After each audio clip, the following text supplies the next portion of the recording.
Welcome to the Deep Dive. We're here to cut through the noise and get to the core of what's happening around the world.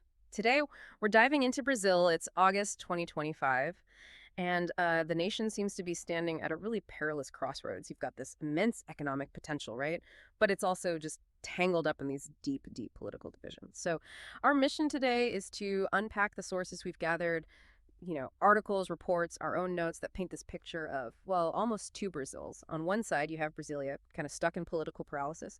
And on the other, surprising resilience in the economic heartlands, the tech hubs, places that seem to be pushing forward anyway. We'll look at the political drama, that high-stakes economic balancing act, and the cultural fractures that are really defining the country right now. Let's get into it. Maybe starting with the politics. It seems like that's casting a long shadow. It absolutely is. The core challenge, and our sources really hammer this home, is this deep polarization. Yeah. And it all seems to stem from the legal fate of former President Jair Bolsonaro. It's not just background noise. It's like you said, a shadow over everything. It consumes all the political oxygen in Brasilia. Right. And this Bolsonaro affair, as people are calling it, it's just dominating. He's under house arrest. The verdict in his coup plot trial is getting closer. It's the one alleging he planned to overturn the 2022 election. Exactly. And remember, he's already got a prior conviction that bars him from running in 2026 anyway. But this whole saga, it's more than just political theater. It's a huge opportunity cost. Attention is completely diverted from urgent economic issues. And frankly, it creates this high-risk environment that's, well, it's spooking investors, no question. So it's not just headlines, it's actively hindering progress. Can you give an example? Like, what crucial reform is just sitting there because everyone's focused on this? Oh, absolutely. Think about something fundamental like tax reform or overhauling Brazil's really complex pension system. Economists keep saying these are vital for long-term fiscal health, for growth. But, when all the political energy, all the capital is tied up in this trial and its fallout, there's just no bandwidth left. There's no political will to push through these really difficult but necessary structural changes in Congress. It feels like the country's just holding its breath. And as if that wasn't complicated enough, then the U.S. steps in. This intervention seems pretty unprecedented. A 50% tariff on Brazilian goods, and they're explicitly linking it to a witch hunt against Bolsonaro. Yeah, it's extraordinary. They even singled out Supreme Court Justice Alexandre de Moraes, sanctioned him, sent diplomats.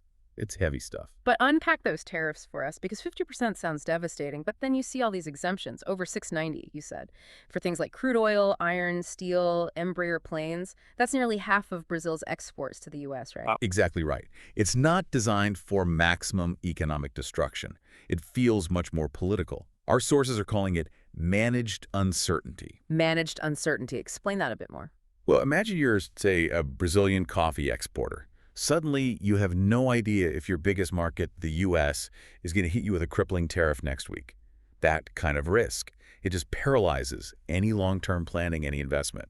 Meanwhile, other key sectors, oil, steel, aviation, they're deliberately shielded. Yeah. So it sends a political message, creates this chilling effect in certain areas without actually crashing the whole trade relationship. Fascinating. And kind of cynical, maybe. Perhaps. And the irony here, which is really insightful, is that this very heavy-handed U.S. intervention, it's actually given President Lula a bit of a short-term boost. Well, his approval ratings have been slipping. But this external pressure creates that classic rally-round-the-flag effect. He gets to stand up as the defender of Brazilian sovereignty against foreign interference. It temporarily deflects some of the domestic criticism and actually strengthens his hand, politically speaking, for now anyway. For now. That's the key phrase, isn't it? Because that rally effect probably doesn't last forever. Does it mask the fact that his governing position is still pretty shaky? It's likely temporary, yes. And his position is precarious. A perfect example is how he handled that controversial Devastation Bill, the environmental licensing one. He vetoed or changed, 63 articles? Things like letting projects self-declare licenses, stripping indigenous consultation rights. Okay, so he pushed back on the worst parts. Likely eyeing that EU-Mercosur trade deal, maybe COP30. Precisely. Pragmatic moves, and this is crucial, he kept a fast-track option for strategic projects. Yeah. That was clearly a nod to powerful agricultural interests, and it could potentially pave the way for oil exploration near the mouth of the Amazon. So a real compromise. Which brings us to something really important for you, the listener. This whole situation highlights the core Brazil risk, doesn't it? Even if Lula vetoes parts of a bill, there's a high chance Congress just overrides him. Exactly. That constant regulatory instability. It must just terrify long-term investors, the kind Brazil really needs. It absolutely does. If the rules can change that quickly, it creates a chaotic environment. Why make a huge, decades-long investment if the ground can shift under your feet tomorrow? Okay, so let's shift away from Brazilia's political battles for a moment. The economy. You mentioned it's a story of contrasts. A strong central bank on one side, but this looming fiscal crisis on the other. That's the picture, yes. If you're looking for stability, the Central Bank of Brazil, the BCB, is really the anchor right now. They're seen as perhaps the most important institution safeguarding things. They just held the main interest rate, the Selic, steady again, at 15.00%. That's a near two-decade high. 15%. And inflation, still above target. Yeah, the monthly rate, IPCA, dipped a bit in June to 0.31%, but the forecast for the whole year is still 5.2%. The target's 3%, so still way off. Wow. So for our listener, maybe someone not tracking these numbers daily, Yeah. what does that 15% rate and high inflation actually feel like on the ground? For people, for businesses, what's the friction from that painful medicine? Oh, it's very real. That 15% rate is painful medicine, exactly. It means borrowing money is incredibly expensive. For everyday Brazilians, think credit card debt, mortgages, buying a car or appliance, much harder, much costlier. For businesses. Getting loans for investment, for expansion, for hiring, it becomes prohibitive. It definitely slows down the economy. So the central bank is trying to cool things down, tame inflation, but it slows growth. A tough trade-off. A very tough trade-off. Stability now versus growth now, when it leads directly to the other side of the coin, the fiscal challenge. Brazil's public debt is climbing, heading towards 80% of GDP. That's a worrying level. And you've got institutions like the IMF, the World Bank, basically sounding the alarm. They're urging structural reforms. Like what specifically? Things like cutting inefficient tax breaks, reforming public sector pay, and pensions, always politically difficult, and making the rural land tax more effective. They see these as vital for long-term financial health. Okay, so the international bodies are calling for these tough reforms. How is the Lula administration actually handling that, given the political climate you described? Is there any realistic path to getting these done? Well, that's the disconnect, isn't it? It's incredibly difficult. The administration faces huge pressure for social spending, for welfare programs. Understandably so, in many ways. But there's just very little political appetite across the board, really, for the almost regardless of the political noise of the moment. FDI takes years, decades even, to pay off. It's sticky money, unlike hot money. Makes sense. So they're playing the long game. They are. And Brazil itself isn't just waiting around either. They're actively trying to diversify trade partnerships. There's a real push, for instance, to finalize a free trade agreement with EFTA, the European Free Trade Association. That's Switzerland, Norway, Iceland, Liechtenstein. Interesting. So after all the struggles with the EU-Mercosur deal, is this EFTA push more about finding alternative markets, or is it maybe a bit of geopolitical chess, trying to gain leverage with the EU? I think it's probably both. It's definitely a smart geopolitical move. It signals that Mercosur, the South American bloc, has other options. That might put a little pressure back on the EU negotiations, but it's also just sound economic strategy, right? Open up new markets for Brazil's diverse exports, everything from soybeans to software to manufactured goods, reduces reliance on any single trading partner. Smart diversification. And beyond these big national trends, our sources really spotlight some specific bright spots. Real engines of the economy, often far from Brasilia. Think about Mato Grosso state, the agribusiness heartland. It's booming. They're innovating like crazy, using spraying drones, autonomous aircraft, even while battling things like the fall armyworm pest. Wow, high-tech farming. Definitely. Then you go south to Florianopolis and Santa Catarina. It's become this incredible tech hub. Apparently has 10 times more startups per person than Sao Paulo. How did that happen? Deliberate pro-business policies seem key. Like the city lowered its service tax, the ISS, for tech companies from 5% down to just 2%. That makes a real difference. Attracting talent and investment. Exactly. And even in infrastructure. Look at Porto-Navi, the port in Navegantes. They're investing heavily in green tech, electrifying their big container cranes to cut emissions. Shows a commitment to sustainability alongside efficiency. So real dynamism at the regional and sectoral level. Absolutely. And even the state-owned giants, like Petrobras. You mentioned they had a strong quarter. They did. Robust results. Yeah. But interestingly, they were quite conservative about paying out extra dividends, even with good earnings. What does that signal? Especially with oil prices falling. It suggests they're prioritizing long-term strategy over short-term payouts, reinvesting and expanding production down the line, funding their big investment plan.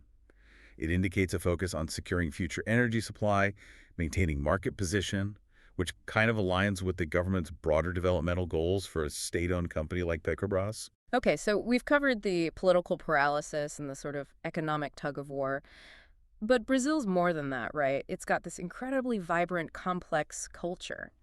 And it's fascinating, almost absurd sometimes, how those deep societal divisions we talked about play out culturally. Take this battle for the jersey. Seriously. An argument over changing the national football team's away jersey color. It sounds trivial, doesn't it? But it's become incredibly politicized. From blue to red, proposed by Nike and the Federation. And the problem is the symbolism. Exactly. The iconic yellow jersey has been heavily co-opted by Bolsonaro's movement, seen as a symbol of the right. And red, of course, is the color of Lula's Workers' Party, the left. So changing the away jersey to red suddenly becomes this huge political flashpoint. Someone actually filed a lawsuit. A private citizen, yes, arguing it harms Brazil's cultural heritage. It's wild. Wow, that really is. Well, it's more than just a shirt then, isn't it? It's a perfect metaphor, our sources suggest, for Brazil's political sickness. Think about it. A national symbol that should unite everyone becomes just another battleground in the culture war. This depth of polarization, where even a jersey color sparks a lawsuit, shows how hard it is to find common ground. Yeah. It makes building consensus on genuinely critical economic policies like pensions or taxes seem almost impossible if you can't agree on a football shirt. How do you agree on reforming the entire tax code? Yeah, point taken. And this tension spills over into other areas too, like public security.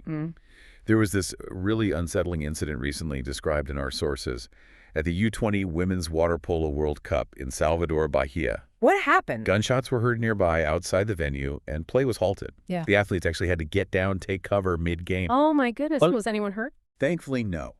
The situation was contained quickly. But the image, young athletes diving for cover during an international competition, it went viral on social media. It was just this stark reminder of Brazil's ongoing struggles with urban violence and the absolute need for rock-solid security coordination, especially when hosting major events. A really worrying image. But then, contrasting that, you also see signs of pragmatism, right? Like what's happening in Rio, this idea of Rio's revival. They seem to be cleverly using the infrastructure left over from the World Cup and the Olympics. Exactly. Instead of letting those expensive stadiums and venues become white elephants, Rio is actively using them. They're hosting recurring international events. The Ironman 70.3 triathlon, the big international half marathon, cultural things like Rio Gastronomia. Smart, capital efficient, sustainable. And it really highlights what you called those two Brazils. You've got Brasilia stuck in ideological battles, and then you have Rio just pragmatically getting on with creating economic value, focusing on dynamism. It shows a different path is possible, at least locally. It does. And it's not just sports or business. Brazil's cultural pulse is still incredibly strong, almost like it exists in its own sphere, away from the political mess. You mentioned things like the Gramado Film Festival, the big Barretos rodeo. What do these enduring cultural events tell us about the nation's spirit underneath it all? I think they tell us that Brazil's core identity is incredibly resilient and diverse, despite the turbulence. Gramado celebrates Brazilian cinema, giving voice to the nation's stories, often reflecting its complex social reality. And the Festa do Peão de Barretos, it's Latin America's biggest rodeo that speaks to Brazil's deep rural roots, its enduring cowboy heritage, a kind of cultural pride that really transcends politics. So these events offer a sense of continuity. Yes, exactly. A vibrant pulse that keeps things moving, regardless of the daily drama coming out of the capital. So, wrapping up this deep dive, the picture that emerges is one of profound contradictions, isn't it? You have this incredibly resilient, innovative private sector, world-class agribusiness, these thriving tech hubs we mentioned, and a central bank disciplinedly fighting inflation. But all that potential feels like it's being held back, tethered by a political system just consumed by these backward-looking power struggles and polarization. Yeah. The government in Brasilia seems trapped, caught between domestic demands, international pressures, and unable, or maybe unwilling, to push through the critical fiscal reforms needed for long-term stability. The central bank provides a vital anchor, for sure, but monetary policy alone can't fix these deep structural problems. Which leaves us with a really big question for you, the listener, to ponder. Given this obvious dynamism in parts of Brazil's economy, the private sector, the regions, and the simultaneous paralysis at the federal level, can the economy truly decouple? Can it thrive despite the politics? Or will that deep political division inevitably drag down the country's long-term prosperity? what really stands out to you from all this. Thanks for listening to this deep dive. If you enjoyed, like and subscribe to our channel. See you next time.